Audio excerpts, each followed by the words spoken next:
പ്രിയ കലാസ്നേഹികളെ, നല്ലവരായ സ്നേഹം നിറഞ്ഞ ഞങ്ങളുടെ നാട്ടുകാരെ, ഞങ്ങളുടെ ഒരു എളിയ മിമിക്രിയാണ്. നമുക്കറിയാം, ഇന്ന് നമ്മൾ ചാനലുകളിലൂടെയും മറ്റ് വേദികളിലൂടെയൊക്കെ സിനിമാ താരങ്ങളുടെയൊക്കെ ശബ്ദം നമ്മൾ കേട്ടിട്ട് നമ്മൾക്ക് എല്ലാവർക്കും വളരെ നല്ല സുപരിചിതമാണ്. അതുകൊണ്ട് തന്നെ നിറഞ്ഞ കയ്യടിയും പ്രോത്സാഹനവും ഞങ്ങൾക്കുണ്ടാവണം. നിങ്ങളുടെ കയ്യടിയിലാണ് നിങ്ങളുടെ കയ്യടിയിലാണ് ഞങ്ങളുടെ പ്രോഗ്രാമിൻ്റെ വിജയം. അപ്പോൾ ഞങ്ങൾ ആരംഭിക്കുകയാണ്. മലയാള സിനിമ എന്ന് പറയുമ്പോൾ നമുക്കറിയാം, നിത്യഹരിത നായകനായ ശ്രീ പ്രേം നസീറിനെ ഒരിക്കലും നമുക്ക് ഒഴിവാക്കി വയ്ക്കാൻ പറ്റില്ല. 1952 മലയാള സിനിമയിലേക്ക് കടന്നു വന്ന് 700ഓളം വേഷങ്ങൾ മലയാളികൾക്ക് സമ്മാനിച്ച ശ്രീ പ്രേം നസീറിൻ്റെ ശബ്ദത്തോടു കൂടി ആരംഭിക്കുകയാണ്. ശ്രീ പ്രേം നസീർ.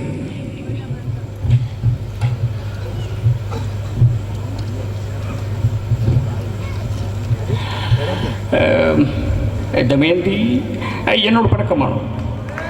നിനക്ക് കമ്പവലി വലിയ ഇഷ്ടമാണെന്ന് ഇന്നലെയാണ് ഞാൻ മനസ്സിലാക്കിയത്. നിന്നോട് പറയാതെ മാറ്റിവെച്ചതാണ്.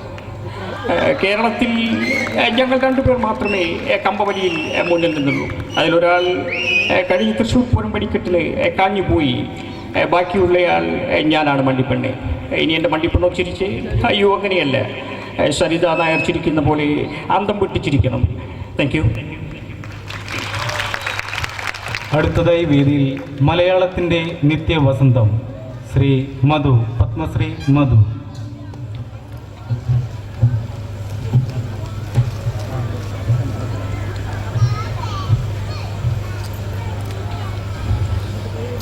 മംഗലശ്ശേരി മാധവമേനോ എന്ന് പറഞ്ഞാൽ ഈ നാട്ടിലെല്ലാവർക്കും അറിയാം. പഴയകാല സ്വാതന്ത്ര്യ സമര സേനാനിയായിരുന്നു എൻ്റെ അച്ഛൻ.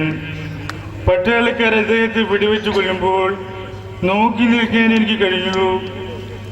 എൻ്റെ മക്കളായിട്ട് എങ്ങനെ പെരുമാറിയാൽ എല്ലാത്തിനെയും ചവിട്ടി ഞാൻ പുറത്താക്കും. മനസ്സിലായോടെ പട്ടികളെ. ഇനി പഴയകാലത്തെ മറ്റൊരു താരമാണ്. മലയാളിക്ക് ഒരുപാട് നല്ല കഥാപാത്രങ്ങൾ സമ്മാനിച്ച് നമ്മോട് വിട പറഞ്ഞു പോയ ശ്രീ സുകുമാരൻ. ശ്രദ്ധിക്കുക, ശ്രീ സുകുമാരൻ. അയ്യോ പാവം, മേലടത്ത് രാഘവൻ നായരെ ചെട്ടിയല്ല, നാറിയാണ്, പരമനാറി. ആ ഇക്കണ്ട പറമ്പുമ്പരയുടെ ഒക്കെ എന്റെയല്ല, അതിൻ്റെ ഉടമസ്ഥന്റെ ചോരയും നീരും വീർപ്പുമാണ്. പാവം കുഞ്ഞമ്മ ജപ്തി. അടുത്തതായി മലയാള സിനിമയിൽ, പഴയ മലയാള കാല സിനിമയിൽ ഒരു സുന്ദരനായ വില്ലൻ ഉണ്ടായിരുന്നു. നമുക്ക് ഉണ്ടക്കണ്ണൊക്കെ ആയിട്ടുള്ള ആ വില്ലൻ്റെ പേരാണ് ശ്രീ KP ഉമ്മർ. ആ KP ഉമ്മറിൻ്റെ 2 കാലഘട്ടത്തിലെ ശബ്ദമാണ് ഞാനിവിടെ അനുകരിക്കാൻ ശ്രമിക്കുന്നത്. ആദ്യം പഴയകാല ഉമ്മറിൽ നിന്ന് ശ്രദ്ധിക്കാം.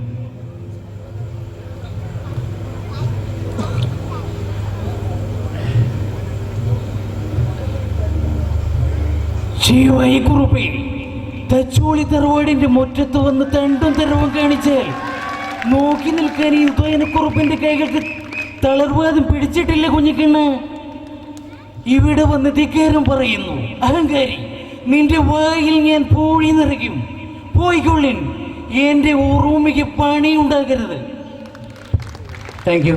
ഇനി പഴയ കാലത്തെ തന്നെ മറ്റൊരു താരം, ഒരുപാട് വ്യത്യസ്ത വേഷങ്ങൾ മലയാളികൾക്ക് സമ്മാനിച്ച് പിന്നീട് ലേലം എന്ന ചിത്രത്തിലൂടെ ശക്തമായ ഒരു കഥാപാത്രം തന്ന് മലയാളികളെ വിട്ടുപിരിഞ്ഞു പോയ ശ്രീ MG സോമൻ. ശ്രദ്ധിക്കുക, ശ്രീ MG സോമൻ.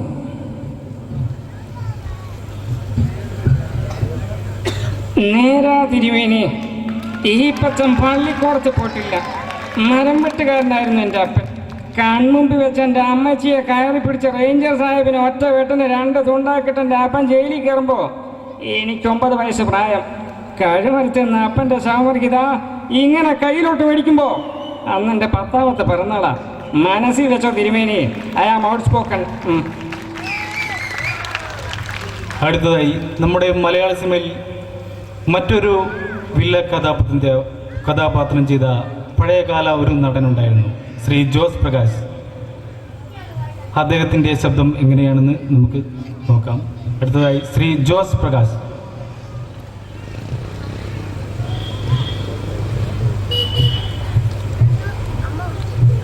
അയ്യോ Mister William D'Cruz Pereira, ഞാൻ താങ്കളെ കാത്തിരിക്കുകയായിരുന്നു. നിങ്ങൾ 5 പേരുണ്ടായിരുന്നിട്ടും ആ വൈദ്യ നെക്ലേസുകൾ കാട്ടുകൊണ്ടുപോയതിന് ഒന്നും ചെയ്യാൻ കഴിഞ്ഞില്ല. 24 മണിക്കൂർ സമയം ഞാൻ നിങ്ങൾക്ക് തരുന്നു. 24 hours ആ വൈദ്യ നെക്ലേസുകൾ കാട്ടുകൊണ്ടുപോയതിന് കണ്ടതില്ലെങ്കിൽ നിന്റെ മമ്മിയുടെ കാര്യത്തിൽ മരണം മംഗൽ വീഴും. William D'Cruz Pereira, you are disqualified. ഇനി പഴയ കാലത്തെ താരങ്ങളെ ഞങ്ങൾ വിടുകയാണ്. നമുക്കറിയാം, മലയാള സിനിമയിൽ നമ്പൂതിരി കഥാപാത്രങ്ങളൊക്കെ വളരെ മനോഹരമായി ചെയ്യുന്ന ഒരു താരമാണ് ശ്രീ ബാബു നമ്പൂതിരി. ബാബു നമ്പൂതിരിയുടെ നമ്മൾ പൊതുവെ കേൾക്കുന്ന ഒരു ശബ്ദം ആദ്യം അനുകരിക്കാം. ശ്രദ്ധിക്കുക, ശ്രീ ബാബു നമ്പൂതിരി. സത്യത്തിൽ ഈ പൊറോട്ടയെന്ന് കേട്ടപ്പോഴേ എൻ്റെ കരള തടിച്ച മാതിരി എനിക്ക് തോന്നി. ഈ അമേരിക്ക മാവ് കുഴച്ചെടുത്തുണ്ടാക്കുന്ന സാധനം പൊറോട്ട. ഇങ്ങനെ ഒരു ശബ്ദം നമ്മൾക്ക് എല്ലാവർക്കും അറിയാം. അതുപോലെ തന്നെ അദ്ദേഹം വ്യത്യസ്തമായൊരു വേഷം പകൽപൂരം എന്ന ചിത്രത്തിൽ, മുകേഷ് ചിത്രത്തിൽ ചെയ്തിരുന്നു. പകൽപൂരത്തിലെ ബാബു നമ്പൂതിരി. എൻ്റെ സപ്തതി ആഘോഷമല്ല എന്നെനിക്ക് പ്രധാനം. സൂര്യമംഗലത്തെ ബ്രഹ്മദത്തൻ്റെ മകൻ ഗൗരീദാസന്റെ വേടിയാവണം ഈ മുറ്റത്ത് വെച്ച് ആർഭാടമായി ആഘോഷിക്കേണ്ടത്. മനസ്സിലായോ തനിക്ക്? താളിയോലകൾ എഴുതിപ്പിടിപ്പിച്ച കീഴ്വഴക്കം അനുസരിച്ച് അനാമികയ്ക്കാണ് ഇവിടുത്തെ പൂർണ്ണാധികാരം. അതവളെൻ്റെ മുഖത്ത് നോക്കി പറയുകയും ചെയ്തു. Thank you. അടുത്തതായി വേദിയിൽ ഒരു കാലത്ത് വില്ലൻ കഥാപാത്രവും പിന്നീട് സ്വഭാവ നടനും ക്യാരക്ടർ റോൾ ചെയ്ത Shri Lalu Alex.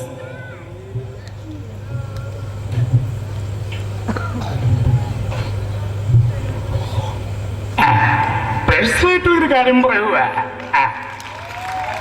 What nonsense are you talking, Mr. Chandradas? നിങ്ങളെന്റെ മകളെ തട്ടിയെടുത്തു. എന്റെ മകളെങ്കിലും എനിക്ക് തിരിച്ചു തരണം. ഇനി നമ്മുടെ എല്ലാവരെയും പ്രിയപ്പെട്ട ജനാർദ്ദൻ്റെ ശബ്ദമാണ്. ജനാർദ്ദൻ എന്ന് പറയുമ്പോൾ പഴയ കാലത്തെ വില്ലനായി വന്ന കാലത്തെ ജനാർദ്ദൻ്റെ ശബ്ദം ആദ്യം അനുകരിക്കാം, അതിനുശേഷം മറ്റത്. ആദ്യം വില്ലനായി വന്ന ശ്രീ ജനാർദ്ദന്. മിസ്റ്റർ തോമസ്, അവൻ്റെ കഴുത്തിന് മേൽ തലയുണ്ടാവരുത്. 10 ലക്ഷം രൂപയുടെ നഷ്ടമാണ് അവൻ നമുക്കുണ്ടാക്കി വെച്ചിരിക്കുന്നത്, ഓർമ്മയിരിക്കട്ടെ. ഇങ്ങനെ ആയിരിക്കാം പഴയ കാലത്തെ ജനാർദ്ദന്. ആയിട്ടുണ്ടെങ്കിലും കൈയടിക്കണം. ഇനി നമ്മളെ സാധാരണ ജനാർദ്ദന്.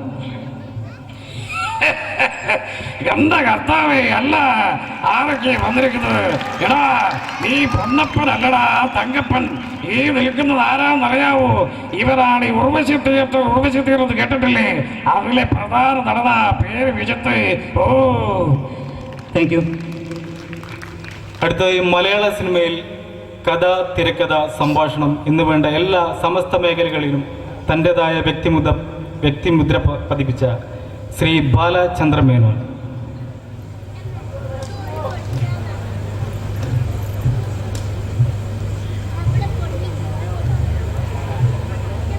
മോനെ, ഈ രാജപാളയം എന്നൊരു സ്റ്റേഷനുണ്ട് കേട്ടോ.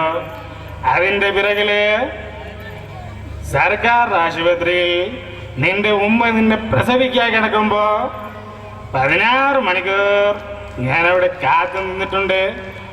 എനിക്ക് നിന്റെ 2 മണിക്കൂർ എന്ന് പറഞ്ഞാൽ ഒരു പ്രശ്നവുമില്ലടാ കുട്ട. എടാ, എന്നെ മനസ്സിലാക്കാൻ, എന്റെ മനസ്സിന്റെ മനസ്സിലാക്കാൻ ആർക്കും ആവില്ലടാ കുട്ട. Thank you. ഇനി നമുക്ക് പഴയ കാലത്ത് ഒരു ക്യാപ്റ്റൻ രാജു ഉണ്ടായിരുന്നു. അദ്ദേഹം പിന്നീട് വില്ലൻ വേഷങ്ങളെല്ലാം നിർത്തി ഒരുപാട് കോമഡി റോളുകളൊക്കെ നമ്മൾ കണ്ടതാണ്. അദ്ദേഹത്തിൻ്റെ CID മൂസ എന്ന ചിത്രത്തിലെ ഡയലോഗാണ്. ശ്രദ്ധിക്കുക, ശ്രീ ക്യാപ്റ്റൻ രാജു. മോനെ, SI എന്ന് പറഞ്ഞാൽ പോലീസിന് തലപ്പത്തിരിക്കുന്ന പണിയൊന്നുമല്ല. നിന്റെ തലക്ക് മുകളിൽ 100 പേരുടെ ആജ്ഞയുണ്ടാവും. എൻ്റെ തലക്ക് മുകളിൽ ഒന്നുമില്ല. അതുകൊണ്ട് ഇതെൻ്റെ സാമ്പ്രായത്തിൻ്റെ കീയും ബാധ്യതയുടെ ലിസ്റ്റും. ഇനി ഇതെല്ലാം നീ നോക്കി നടത്തണം. എന്നാൽ പിന്നെ ഇതിനെല്ലാം പ്രതിപകരമായി ഗൾഫിലേക്ക് ഒരു ടിക്കറ്റ് മാത്രം എടുത്തു തന്നാൽ മതി. Thank you.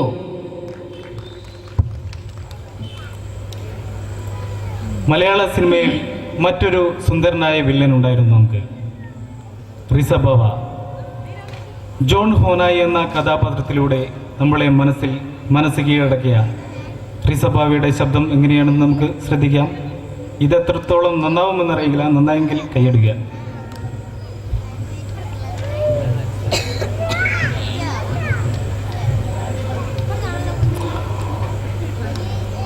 അമ്മച്ചിക്ക് എന്നെ ഓർമ്മയുണ്ടാവോ? അമ്മച്ചി എന്നെയും ഒരു കയ്യിൽ എന്നെയും മറുകയിൽ ആൺട്രോസിനെ കൈപിടിച്ച് അമ്മച്ചി കടപ്പുറത്തോടെ നടക്കുമ്പോ ഞങ്ങൾക്കൊരു കഥ പറഞ്ഞു തരാറില്ലേ? ഭൂമിദേവിയുടെ കയ്യിൽ നിന്നും നിധി തട്ടിപ്പറിച്ചെടുത്ത ഭൂതത്താൻ്റെ കഥ. ആ കഥയിൽ നിധിയാണ് ഞാൻ ചോദിച്ച അമ്മച്ചി. അമ്മച്ചി അതിന് തന്നേക്ക്. ഇനി കോമഡിയിലൂടെ മലയാള സിനിമയിലേക്ക് കടന്നു വന്ന് പിന്നീട് ഒരുപാട് നല്ല വേഷങ്ങൾ സമ്മാനിച്ച് ഇന്നും മലയാള സിനിമയിൽ നല്ല താരങ്ങളെ നമ്മൾ എടുക്കുമ്പോൾ അതിൽ ഒഴിവാക്കാനാവാത്തൊരു താരം ശ്രീ സിദ്ദിഖ്. ശ്രദ്ധിക്കുക, ശ്രീ സിദ്ദിഖ്.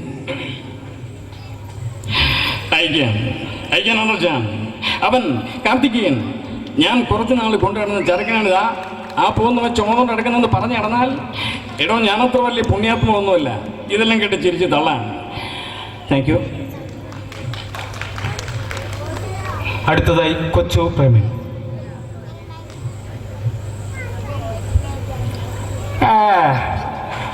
പട്ടിയെ വീട്ടുകാരുപാട് അത്ര നന്നായി കേട്ടോ. പട്ടി കൊണ്ട് സൂക്ഷിക്കുന്ന പൊടി വയ്ക്കുന്ന പോലെ മുണ്ട് പറിക്കുന്ന പിള്ളേരുടെ പൊടി വയ്ക്കുന്നത് വളരെ നന്നായിരിക്കും. എന്താ പിന്നെ ഞാൻ അങ്ങോട്ട്. ഇനി വൈകി വന്ന ഒരു അഭിനയ തികവാണ് ശ്രീ കലാശാല ബാബു. നമ്മൾക്ക് എല്ലാവർക്കും അറിയാം, ലയൺ എന്ന ചിത്രത്തിൽ ദിലീപിൻ്റെ അച്ഛൻ റോൾ ചെയ്ത നടൻ കൂടിയാണ് ശ്രീ കലാശാല ബാബു. ശ്രദ്ധിക്കാൻ, ലയണിലെ തന്നെ ഒരു ഡയലോഗാണ്. ശ്രീ കലാശാല ബാബു. അച്ഛനെ എതിർത്ത് പറഞ്ഞും അച്ഛനെ അഞ്ചത്ത് കുതിര കയറിയും അച്ഛനെ തോപ്പിച്ചും ഈ ഒരു മന്ത്രി കസേര ഒപ്പിച്ചെടുത്തു. ആ പക മനസ്സിൽ കിടന്ന് കയറുമ്പോഴാണ് എനിക്ക് കണ്ണെടുത്താൽ കണ്ടുകൂടാത്ത ഒരുത്തിയുടെ കയ്യും പിടിച്ച് ഈ കുടുംബത്തിലോട്ട് കയറുന്നത്. ആ അച്ഛൻ ചവിട്ടി പുറത്താക്കിയത് പത്രക്കാരെ കൊണ്ടുപോയി ഇറങ്ങി പോകാൻ നോക്കണ. Thank you. അടുത്തതായി ജോക്കർ എന്ന ചിത്രത്തിലൂടെ നമ്മളെവരെയും ജോക്കർ എന്ന ചിത്രത്തിലെ ശ്രീ TS രാജു.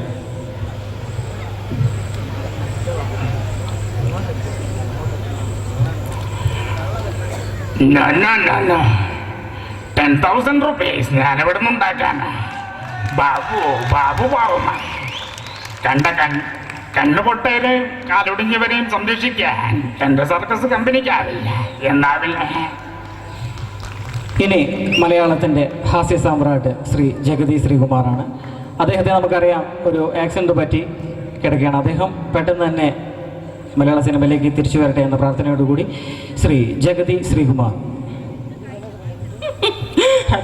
അമ്മച്ചി എന്തുവാണേത്? ഒരുത്ത ബാളണ്ട് തെറിയുന്നു, മറ്റവരെ തടിച്ച് തെറിപ്പിക്കുന്നു. ഇതാണോടെ ക്രിക്കറ്റ്? അമ്മച്ചി എന്തോന്നടേ ഇത്? Thank you. ഇനി മറ്റൊരു താരം, മലയാളത്തിൽ ശബ്ദം കൊണ്ടും ചലനം കൊണ്ടും അഭിനയ തികവ് കൊണ്ടും മലയാളികളുടെ മനസ്സിനെ പിടിച്ചു കുലുക്കിയ 2002 നെയ്ത്തുകാരൻ എന്ന ചിത്രത്തിലൂടെ നാഷണൽ അവാർഡ് കരസ്ഥമാക്കിയ നമ്മുടെ എവിടെയും പ്രിയങ്കരനായ നടൻ ശ്രീ മുരളി. ശ്രദ്ധിക്കുക, ശ്രീ മുരളി.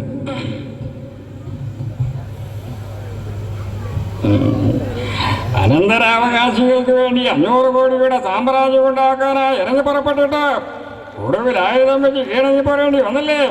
മിസ്റ്റർ വിശ്വനാഥൻ, താനെവിടെ പോകണം? അവനെ കണ്ട് സംസാരിക്കണം. ഞാനീ പറയുന്നതൊന്നും നിനക്ക് വേണ്ടി അല്ലടാ മക്കള്, എല്ലാം എൻ്റെ നന്മയ്ക്ക് വേണ്ടിയാ. നീ എന്നെ ജയിക്കാൻ ഇനിയും ചില ജന്മങ്ങളിൽ ജനിക്കേണ്ടിയിരിക്കുന്നു.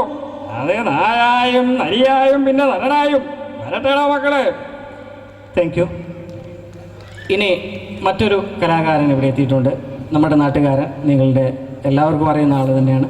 അദ്ദേഹം നിങ്ങൾക്ക് വേണ്ടി 1-2 സിനിമാ താരങ്ങളെ അനുകരിക്കുന്നുണ്ട്. അതിലാദ്യമായി ശ്രീ കൃഷ്ണൻകുട്ടി നായരുടെ ശബ്ദമാണ്. തട്ടത്തിൻ മറയത്ത് എന്ന ഹിറ്റ് സിനിമയിലെ ഡയലോഗ് ശ്രീ കൃഷ്ണൻകുട്ടി നായർ പറഞ്ഞാൽ എങ്ങനെയുണ്ടാവുമെന്നാണ് അദ്ദേഹം കാണിക്കുന്നത്.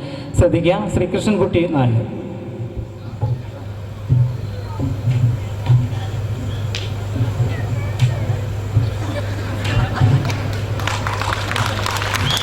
പയ്യന്നൂർ കോളേജിന്റെ വരാന്തയിലൂടെ ഞാൻ നാരായണിയോടൊപ്പം നടന്നു.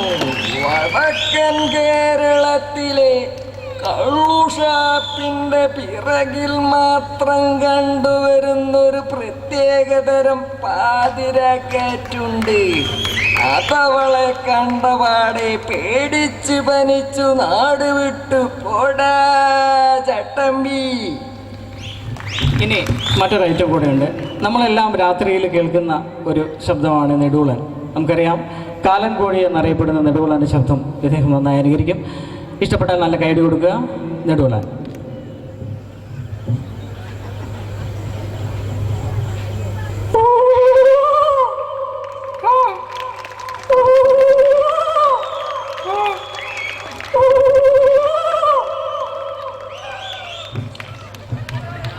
ഇനി ചില രാഷ്ട്രീയ നേതാക്കളുടെയും സാംസ്കാരിക നായകന്മാരുടെയും ശബ്ദത്തിൽ കിടക്കുകയാണ്. ഇതോടുകൂടി ഞങ്ങളെ പരിപാടി അവസാനിക്കുന്നതാണ്. മാത്രമല്ല, നിങ്ങളെല്ലാവരും കാത്തിരിക്കുന്ന നല്ലൊരു സ്റ്റേജ് ഷോ പിന്നിൽ ഒരുങ്ങിക്കൊണ്ടിരിക്കുന്നുണ്ട്. രാഷ്ട്രീയ നേതാക്കളിൽ ആദ്യം നമുക്കറിയാം, നമ്മുടെ എല്ലാം ബഹുമാന്യനായ ചീഫ് വിപ്പ് ശ്രീ PC ജോർജിൻ്റെ ശബ്ദമാണ്. ശ്രദ്ധിക്കുക, ശ്രീ PC ജോർജ്. എനിക്ക് ജോസഫിന്റെ പോകാറുണ്ട്. ഇങ്ങനെ മകന് പെണ്ണുകാരപ്പോ കഥയെടുത്ത് നമ്മൾ ചാനൽ മുഴുവൻ കണ്ടത്. അല്ല, എനിക്കറിയാൻ പറ്റാത്ത കാര്യമല്ല. ഇങ്ങനെ രണ്ടാമതൊരു മകനോടുള്ളത്. ഈ മകന്റെ കാര്യം പറഞ്ഞ് ഏതെങ്കിലും ഒരു വീട്ടിൽ കയറി ചെല്ലാൻ പറ്റുമോ? അഥവാ കയറി ചെന്നാൽ തന്നെ അവർ പെണ്ണു കൊടുക്കൂ. എന്താ ദൈവം തമ്പുരാനെ, എന്താന്ന് എനിക്ക് പറയാൻ പറ്റില്ല. Thank you. അടുത്തതായി SNDPയുടെ സമ്മതനായ നേതാവ് വെള്ളാപ്പള്ളിയുടെ ശബ്ദം അനുകരിക്കാൻ ശ്രമിക്കുകയാണ്.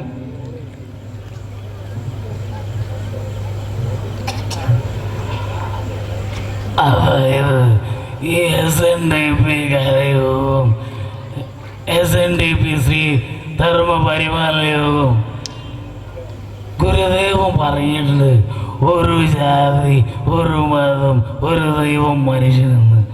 പക്ഷേ അതേത് ജാതി എന്ന് മാത്രം ഗുരുദേവൻ പറഞ്ഞിട്ടില്ല.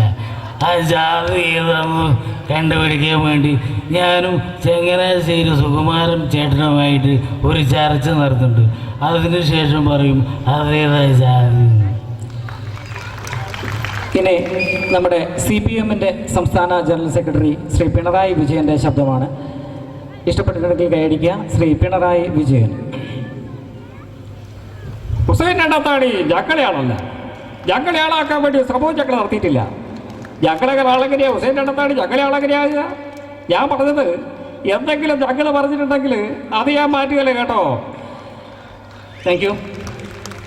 ഇനി നമ്മുടെ സാംസ്കാരിക നായകൻ ശ്രീ സുകുമാർ അഴീക്കോടിൻ്റെ ശബ്ദമാണ്. ശ്രദ്ധിക്കുക, ശ്രീ സുകുമാർ അഴീക്കോട്. പ്രിയമുള്ള എല്ലാ സ്നേഹികളെ, ഈ സാഗരാകന്നൂർ സംഘടിപ്പിച്ച ഈ 25ാം വാർഷികത്തോട് അനുബന്ധിച്ചുള്ള ഈ സാഗര ഫെസ്റ്റ് വളരെ മനോഹരമായിരുന്നു. ഇന്നലെ ഇവിടെ വലിയ തോതിലുള്ള കമ്പവലിയും കാര്യങ്ങളൊക്കെ ഉണ്ടായിരുന്നിറങ്ങി. എന്നാലും ഇവിടെ ജീവകാരുണ്യ പ്രവർത്തനം എല്ലാം നടക്കുന്നുണ്ട്. ഈ സാഗര എന്ന പേര് കേട്ടപ്പോൾ തന്നെ എൻ്റെ മനസ്സിലേക്ക് ആദ്യം വന്നത് സാഗരമാണ്. ഈ സാഗരയിലെ ചെറുപ്പക്കാർക്ക് എല്ലാം തന്നെ വലിയൊരു മനസ്സുണ്ട്. സാഗരം പോലെ വിശാലമായ ഒരു മനസ്സാണ്. എല്ലാവർക്കും നന്ദി, നമസ്കാരം. Thank you. അവസാനമായി നമ്മുടെ ഈ ഉള്ളേരി പ്രദേശത്ത് കൂടി ഉള്ള ഒരു രാഷ്ട്രീയ നേതാവാണ്. നമുക്കറിയാം, BJPയുടെ സംസ്ഥാന ജനറൽ സെക്രട്ടറി ശ്രീ K സുരേന്ദ്രൻ്റെ ശബ്ദമാണ്. ഇദ്ദേഹം റിപ്പോർട്ടർ ചാനലിൽ സോളാർ വിഷയത്തിൽ നികേഷ് കുമാറുമായി നടത്തിയ ഒരു ചർച്ചയുടെ ഒരു ഭാഗമാണ്. ആദ്യം നികേഷ് കുമാർ, അതിനുശേഷം K സുരേന്ദ്രൻ.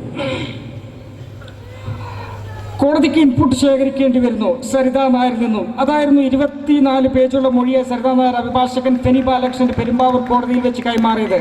അന്ന് തന്നെ തിരുവനന്തപുരം അട്ടക്കുളങ്ങര സബ് ജയിലിലേക്ക് സരിതാ നായരെ മാറ്റുന്നു. പിറ്റേന്ന് അവിടെ എത്താൻ ബുദ്ധിമുട്ടുണ്ട് എന്ന് ഫെനി ബാലകൃഷ്ണൻ അറിയിച്ചു. കേസ് പിന്നത്തേക്ക് മാറ്റി. എന്താണ് ഇവിടെ ഇത്തരത്തിൽ ജയിൽ മാറ്റം എടുക്കുന്ന സമയമെടുക്കാൻ വേണ്ടിയാണോ എന്ന് ഹൈക്കോടതി പോലും പരാമർശം ഉന്നയിക്കുന്നു. അഡീഷണൽ CGMനും സംശയമുണ്ടാകുന്നു. ഇവിടെ കച്ചവടം നടക്കുന്നുണ്ടോ? ശ്രീ K സുരേന്ദ്രൻ. നികേഷ്, കഴിഞ്ഞ കുറേ ദിവസമായി ഞാനിത് സംസാരിച്ചു കൊണ്ടിരിക്കുകയാണ്. നമ്മുടെ പെന്നി ബഹനാനും K ബാബുവും ഒക്കെ എത്രയോ ദിവസമായി സരിതാ നായരുടെ മൊഴി പുറത്തു വരാതിരിക്കുവാൻ വേണ്ടി, ഉമ്മൻചാണ്ടി രക്ഷിക്കുവാൻ വേണ്ടി ചാക്ക് നിറച്ച് പണവുമായി ഓടി നടക്കുകയാണ്. സത്യമാണിത്. ഇതിൻ്റെ എല്ലാം വ്യക്തമായ തെളിവുകൾ എൻ്റെ കയ്യിലുണ്ട്. നന്ദി, നമസ്കാരം. ഇത്രയും നേരം ഞങ്ങളുടെ ഈ പ്രോഗ്രാം കേട്ട നിങ്ങൾക്ക് നന്നായി ഇഷ്ടപ്പെട്ടിട്ടുണ്ടെങ്കിൽ ഒരു നിറഞ്ഞ കൈയടി തരിക. Thank you. നന്ദി, നമസ്കാരം. ഞങ്ങളോട് സഹകരിച്ച എല്ലാ നല്ലവരായ കലാസ്നേഹികൾക്കും നാട്ടുകാർക്കും അതുപോലെ തന്നെ ഞങ്ങൾക്ക് വളരെ നന്നായി മിക്സർ ഓപ്പറേറ്റ് ചെയ്ത് തന്ന ഞങ്ങളുടെ ഈ മിക്സർ ഓപ്പറേറ്റേഴ്സിനും എല്ലാവർക്കും ഞങ്ങളുടെ നന്ദി അറിയിക്കുന്നു. അതോടൊപ്പം ഇവിടെ നല്ലൊരു വേദി തന്ന സാഗരയുടെ നന്മ നിറഞ്ഞ മനസ്സുള്ള എല്ലാ പ്രവർത്തകർക്കും സംഘാടകർക്കും എല്ലാം ഞങ്ങളുടെ ഹൃദയം നിറഞ്ഞ നന്ദി. വേദിയിൽ മിമിക്രി